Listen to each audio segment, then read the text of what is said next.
Welcome.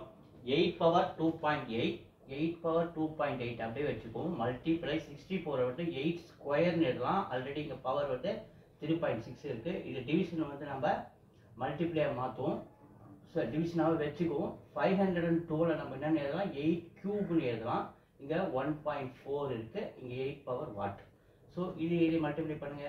8 power 2.8 multiply 8 power multiply பண்ணோம்னா 2 3.6 7.2 division இது 4.2 3 1.4 multiply பண்ணா 4.4 8 power watt. ஸோ இது ரெண்டும் பவர் எல்லாம் பேஸ் ஒன்றா இருக்குது, அப்போ 8 போட்டுக்கிறேன். இது 2.8 மல்டிப்ளை பண்ணும்போது பவர் வந்து பேஸ் ஒன்றா இருக்கும்போது பவர் ஆட் ஆகிடும். அப்போ ப்ளஸ் 7.2. ஸோ டிவிஷன் சொல்லும்போது இந்த பவரை வந்து நம்ம மைனஸ் பண்ணிக்கணும். 4.2 is equal to 8 power watt.